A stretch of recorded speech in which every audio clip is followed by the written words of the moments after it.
Comment est-ce que vous jugez la saison de Greenwood 32-16, voilà. supporter marseillais, pour participer au débat? Jérôme, alors est-ce qu'elle est bonne, cette première saison sous le maillot olympien? Écoute, quand Flo nous donne les stats, elle est bonne en termes de stats. C'est un tiers des buts de l'OM. Ils ont marqué 70 buts en championnat. Lui a mis 19 buts, même s'il y a 6 pénaltys, mais il faut les mettre. C'est toujours pareil. Et il y a 5 passes décisives. Ouais. Donc le ratio, il est très bon. Ça veut dire que ce joueur-là, qui a été là pour bonifier le secteur offensif de l'OM, ça a totalement été le cas. Après, si tu rentres un peu plus dans le vif du sujet et que tu analyses un peu mieux tous ces matchs, c'est vrai qu'il y a eu un départ fulgurant. Ça a été la très bonne surprise et ça a été aussi grâce à ça que l'OM très vite s'est mis dans le haut du tableau et a eu des bons résultats parce que Greenwood a été impressionnant sur les premiers mois. Après, il est rentré dans le rang pour plusieurs choses. Déjà parce que les adversaires ont appris à le connaître, ils le découvraient. Donc automatiquement, dans le championnat de France, même si certains disent le niveau ceci, le niveau cela, mais le championnat il est très physique en France. Et un joueur comme Greenwood, les gens, ils l'ont analysé. Et c'est vrai que très souvent, il s'est retrouvé bloqué. Ça, après, son comportement. Moi, j'ai eu l'impression qu'il s'était un petit peu endormi sur ce très bon début de saison. Beaucoup de louanges. Tout le monde le voyait déjà comme le meilleur joueur de Ligue 1. À juste titre, octobre, novembre. Et là, il y a eu un coup de moins bien. Et ce coup de moins bien, ça a été aussi le cas de l'effectif marseillais et du collectif marseillais. Donc, comme quoi, il a un rôle essentiel. Parce que quand Greenwood est bon, l'OM est bonne. Non, mais c'est vrai. L'Olympique de Marseille arrive à faire des bons matchs, des grands matchs. Il a reconnu lui-même le coup de moins bien. Mais oui, et donc après... À quoi c'était dû ce coup de moins bien? Je pense un problème d'état d'esprit aussi parce qu'il s'est endormi et c'est pour ça que Mehdi Benatia, Pablo Longoria et surtout Roberto De Zerbi, ils l'ont sanctionné. Il a été sur le banc, ils l'ont écarté. Ça n'a pas fait l'effet qu'il souhaitait sur le coup parce que derrière, on a vu des entrées de Greenwood où tu as l'impression qu'il se foutait de la gueule du monde. Il n'était pas bien. Et puis après, il a remis titulaire et on a l'impression qu'avec le printemps, il est reparti un petit peu. Donc tant mieux. Moi, je pense qu'il faut travailler sur la constance, la régularité dans un match de Greenwood. Il faut aussi accepter que ce genre de joueurs disparaissent des matchs parce qu'il y a des joueurs comme ça, mais ils ont tellement de talent qu'à tout moment, ils peuvent sortir du bois. C'est le cas au Havre la semaine dernière. Oui, c'est le cas au Havre où tu le vois quasiment pas. Et puis sur une action, parce qu'il a quand même du génie dans les pieds. Donc, il faut se servir de Greenwood là-dessus pour éviter qu'il ait des trous comme c'est arrivé une grande partie de la saison. Mais reconnaître aussi que pour sa première année, l'adaptation s'est faite rapidement. Il a fait tourner le compteur. Et je pense que les gens à Marseille sont des grands connaisseurs de foot. C'est des passionnés de football. Et quand ils voient Greenwood contrôler le ballon, prendre le ballon, faire des passes et tout ça, même s'il peut encore en faire beaucoup plus des passes décisives, je pense qu'ils apprécient. Et donc, ce joueur-là, il faut absolument le conserver et puis essayer de le faire grandir aussi avec l'OM. Manu, est-ce qu'elle est satisfaisante, cette première saison de Greenwood? Bien sûr qu'elle est bonne. Mais le suivant depuis tellement d'années... notamment du côté de Manchester United, avec tout ce qui s'est passé à l'extérieur du terrain, qui lui a valu son exil. 23 ans, il est jeune encore. Oui, 23 ans. Il était d'une précocité incroyable à Manchester United et il avait un avenir radieux. Il était considéré comme étant justement une des futures pipites de sa génération et tout s'est écroulé suite à ses affaires extrasportives. Ouais. Donc moi j'ai l'impression que depuis qu'il est parti de Manchester United depuis 2022, il est en rédemption. Donc il est passé par Getafe, il a fait une saison assez lambda avec des stats un peu très très loin. Mais je pense que c'est un garçon qui souffrait encore de l'image qu'il trimballait et qu'il trimballe toujours encore, même s'il arrive à s'en départir maintenant. Mais un retour en Angleterre à l'heure actuelle, pour moi, il ne faut pas l'évoquer puisque c'est trop tôt. Et je pense que maintenant que Marseille s'est qualifié, grâce également au but de Greenwood. Là, tu parlais du but contre le Havre, mais il a été aussi décisif à certaines fois sur des matchs très importants, sur des concurrents directs au podium. Des buts qui ont compté à la fois sur le score, mais aussi décisifs sur la finalité. Donc, c'est un garçon qui a fait preuve d'irrégularité, comme a dit Jérôme quand tu as présenté, mais je pense qu'il a une énorme marge de progression devant lui. Manu, toi, excuse-moi, je te coupe, mais je te pose la question là-dessus, vu que tu l'as vu évoluer plus que moi à Manchester United. Moi, je l'avais vu qu'au Parc l'année où ils font... ils mettent tous les jeunes, là. Ils mettent tous les jeunes, et puis à l'arrivée, ils sortent le PSG. Mais ses débuts, comme tu dis, Tony Truant, est-ce qu'il avait ces trous dans le match ? Non, il était un peu l'image de Rashford qui avait fait des débuts extrêmement bons avec Manchester United et que match après match, en fait, tu sentais qu'il était porté aussi par l'amour. C'est un joueur qui marche beaucoup sur l'affectif et sur le côté humain.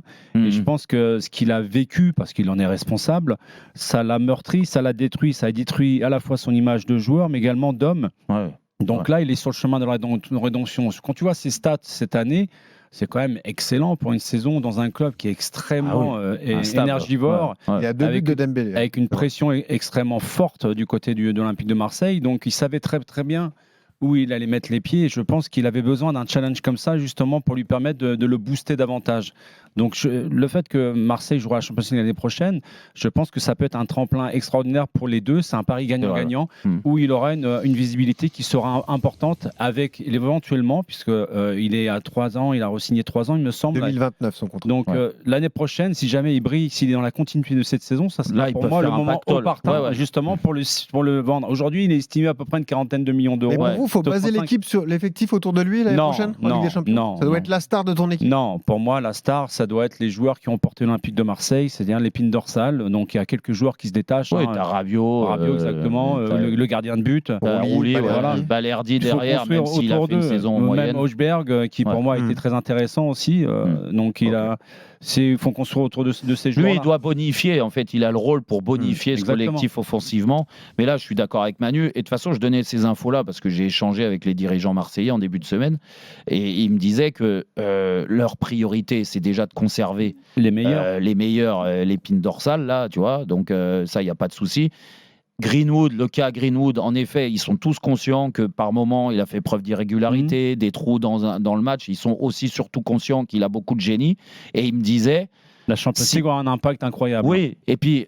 Après, ce genre de joueur peut amener des dingueries. C'est-à-dire qu'il y a une équipe qui peut se réveiller aujourd'hui et dire non, mais Greenwood, le talent qu'il a, je mets 60 sur la table. Exactement. Et il me disait qu'à Marseille, aujourd'hui, ils ne peuvent pas se permettre de refuser 60 millions. Mais c'est trop tôt pour le vendre aujourd'hui. Mais c'est un peu tôt. Mais par contre, Manu, s'il y a un club qui met 60 ou 70 aujourd'hui, à l'intersaison, là, je suis sûr qu'ils le vendent. Du moins, sur ce qu'ils m'ont dit. Pascal. Ouais, moi, j'espère qu'ils vont le garder parce que je sais qu'il y a de la demande de la Ligue. Des Anglais qui veulent récupérer ce joueur. C'est un artiste, c'est un joueur qu'il faut garder. Pourquoi ? Parce qu'il est caractériel. C'est quelqu'un avec qui tu peux aller au combat. Il s'inscrit dans les meilleurs buteurs de ce championnat aujourd'hui. Il a des performances offensives qui sont remarquables. Et dans plusieurs matchs, il a été l'élément clé. C'est lui qui fait basculer directement qu'on soit en Champions League. C'est grâce à son but. Et c'est ce qui marque qu'il faut le garder. Pourquoi ? Parce que c'est des joueurs sur qui tu peux t'appuyer. C'est des joueurs de vestiaire. C'est quelqu'un qui, pour moi, est un artiste, mais un caractériel. Et je sais qu'il aime et il adore ce qu'il fait. Et s'il est pris dans ce moule, je pense qu'il va être très très fort dès l'année prochaine, sans oublier qu'il y a un public extraordinaire qui... Pascal, tu vois, tu as joué avec Chris Waddle. Alors, tu vois, je fais la comparaison parce que c'est un Anglais, il jouait en plus sur ce côté droit. Voilà, c'est des joueurs... Et c'est vrai que Chris Waddle, il a tellement été adoré. Alors attention, toute proportion gardée. Pas vraiment les mêmes styles. Non, mais ce genre de joueurs, ils ont du génie dans les pieds, en fait. Mais voilà, l'artiste, c'est ce que... Mais je voulais t'en parler de Chris Waddle parce que c'était un mec extraordinaire, mais il fallait pas le faire chier. Aux entraînements, il était impossible de le calculer tellement qu'il très fort potentiel, mais un mec extraordinaire. Je pense que lui aussi, Greenwood, c'est un joueur de talent. Il faut garder. Chris, je l'ai vu, Chris Waddle, je l'ai vu au parc la dernière fois. Il me disait, mais t'es avec Pascal Olmeta. Il me dit, mais à l'entraînement, il n'en chopait pas une. Le comportement de Greenwood, c'est une chose. Sa régularité également, c'en est une autre. Mais le fait de jouer en Champions League l'année prochaine, lui, il ne peut pas se permettre de passer à travers la Champions League l'année prochaine parce que je pense qu'il a choisi de quitter Retafe pour se redonner une visibilité, pour se remettre quelque part sur le marché. Donc la Champions League, ça peut lui permettre de revenir en Premier League. Parce qu'au fond de lui, il rêve de retourner en Premier League. Mais je pense qu'il est intelligent et il pense qu'à l'heure actuelle, c'est encore prématuré. Sauf qu'il y aura plus de matchs à jouer, c'est ce qu'on lui reproche. Il faut confirmer cette année, mais est-ce qu'ils ont pardonné les Anglais ? Parce que tu connais la mentalité. Il traînera un boulet, mais tu sais comme moi comment la mentalité des gens peut tourner. C'est sur le terrain qu'il arrivera à convaincre le monde. Oui, mais après, c'est dur le contexte. Tu disais que c'était un affectif et mais tout ça. Mais s'il marque des buts, qu'il fait soulever les foules, t'inquiète pas que la presse va aller dans son sens. La sélection, il a abandonné parce qu'il est jamaïcain aussi. Il aimerait d'origine. Il a dit pour jouer avec la Jamaïque. Pour jouer avec la Jamaïque. Donc c'est vraiment qu'il a fait une croix sur l'Angleterre. Il sait qu'il ne reviendra pas en sélection anglaise. Pour l'instant, parce qu'en plus, il y a des jeunes qui ont émergé du côté anglais dans la Première Ligue. C'est une équipe, non seulement les Three Lions, dans l'équipe d'Angleterre. Il y a beaucoup de jeunes joueurs aujourd'hui, notamment dans sa position. Donc, il partait avec une certaine avance. Exactement. Donc, pour moi, c'est indispensable que la saison prochaine, il puisse briller à la fois en championnat, mais également en Champions League. Est-ce qu'il sera capable d'assumer ce rôle-là tous les 3 jours? Ça, c'est ma question. Nabil, supporter marseillais, Jérôme nous rejoint en 32. On a fait une Didier Deschamps. Salut Jérôme, salut Manu, Pascal. Je mixte l'anglais. Salut Nabil, ça va? Salut, ouais, ça va? T'es en forme? Bien? Ça va, nickel. Bon. Je peux passer juste avant de commencer un petit message pour Pascal. Allez, vas-y. Ça fait un moment que je passe et à chaque fois, je le. Tu le rates. Il n'est pas là. Ouais, je le rate à chaque fois. Je voulais te remercier, Pascal. Oh non, pas ça. Toutes les émotions que tu m'as données quand j'étais gamin. Voilà, un grand gardien fantasque. Clownesque ça oui. Et voilà, tu nous as donné énormément d'émotions et moi j'adorais quand tu prenais le ballon et que tu sortais de ta surface de réparation. Quand on était petit, on pensait que c'était impossible de faire ça. Toi tu l'as fait, tu nous as fait rêver et voilà, merci pour ça Pascal. C'est pour ça que Pascal, c'est pour ça que tu m'as envoyé le numéro de Nabil tout à l'heure en me disant d'accord, bravo Pascal. Je suis pas étonné aujourd'hui que Pascal fait beaucoup de choses pour les enfants parce que déjà sur le terrain il faisait beaucoup déjà pour les enfants. Moi j'aimerais qu'il en fasse un peu plus dans l'émission, tu vois. Dans l'émission, je force.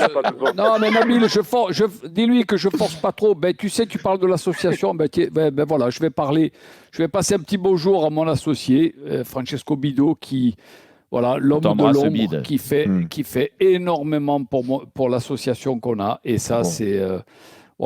le mot est passé. Merci Nabil. Et c'est très gentil d'entendre des mots comme ça et que tu dises pas la même chose sur Jérôme Rotten. Ça y est, vas-y, je reprends un taquet. Quel trou de Nabil, c'est bien. Merci Nabil. Si tu veux, on discute que nous deux, Nabil. Si tu veux, on peut parler un peu de toutes les femmes que j'ai emballées dans ma carrière de footballeur. De toute façon, tu lui parleras ce soir parce qu'il est dans le même village que toi. Je descends à Marseille en plus, là, si tu veux. Ouais, bon, Nabil, avant de mettre ça dans Rotten s'en fout, qu'est-ce que tu penses de Greenwood? Alors, Greenwood, les gars, moi, je ne comprends pas qu'on puisse le critiquer. Tout à l'heure, il y avait un débat dans le Moscato Show. C'est Rotten qui critique. Non, je n'ai pas critiqué. Tu rigoles ou quoi? Non, il n'y a aucun de nous trois qui a critiqué là. Non, mais il y a beaucoup de débats. J'ai entendu tout à l'heure dans le Moscato Show. Il y a même des supporters de l'OM qui appellent et qui osent dire que sa saison est mitigée. Moi, je ne comprends pas comment on peut critiquer ce gamin qui a à peine 23 ans, arrive dans un club très médiatique avec tous les remous et les problèmes qu'il y a autour de l'OM. Un gamin qui en plus a des casseroles. Dès qu'il arrive, on a un maire de Marseille qui veut pas de lui. Ouais, ça c'est vrai. Voilà quoi, il y a eu toutes ces histoires. Malgré ça, il est là. Donc en fait, ce qui gêne, c'est un petit peu sa nonchalance. Donc, mais en fait, sa nonchalance, elle n'est pas voulue. Il est comme ça, il est de nature nonchalante dans sa façon de marcher parce qu'il a les jambes embarquées. Donc forcément, on le trouve un peu nonchalant. Son comportement, pour moi, ne me dérange pas parce qu'en plus de ça, de par son discours, on l'a entendu tout à l'heure, il le dit lui-même qu'il a des efforts à faire, qu'il a encore beaucoup à apprendre. Et c'est pas quelqu'un qui nous dit voilà, c'est moi le meilleur, je m'en fous des autres et je marche sur le terrain. C'est pas du tout le cas. Donc un gamin qui vient d'arriver, qui était dans le championnat espagnol l'année dernière avec Retafe et qui arrive en Ligue 1 avec des défenseurs beaucoup plus costauds, beaucoup plus agressifs quand même en Ligue 1 qu'en Liga. Je suis désolé, mais il nous claque 19 buts. Il va peut-être finir meilleur buteur du championnat, je lui souhaite. S'il nous claque 2-3 buts là pour le dernier match, on peut pas. Enfin, pour moi, il est pas critiquable, quoi. Il est jeune, il a 23 piges, il est plus jeune que Guiri, je crois. Donc, non, mais ce qui est sûr, Nabil, là où tu as raison, c'est l'adaptation. Déjà, il arrive dans un pays, Manu le disait, il part d'Angleterre par la force des choses, il est obligé de se reconstruire en Espagne, il arrive dans le contexte marseillais. Et on est bien placé. Même les Français, ils ont du mal à une époque où c'était le mouvement MeToo également. Enfin, oui. Non, mais et puis Manu, on les a entendus, même Pascal et Nabil en faisaient référence. Qui existe toujours d'ailleurs. Mais quand il y a eu les premiers contacts entre Benatia et Greenwood, vrai, le maire de Marseille a pris position. Ils ont dit mais surtout pas l'image pour l'OM, l'image. Et tu crois que le gamin, il a pas lu tout ça? Donc il est venu quand même dans son contexte-là. Il s'est vite adapté. On l'a pas entendu, le maire de Marseille le féliciter sur le but du Havre la semaine dernière qui qualifie automatiquement pourtant, il a Champions League. Donc pourtant, il va bénéficier des retombées économiques. Exactement. Le maire de Marseille, on l'a juste entendu dire que le Vélodrome valait 1 milliard. C'était cette semaine. Il a fait une belle sortie. Lui, il est à hauteur de Anne Hidalgo à Paris.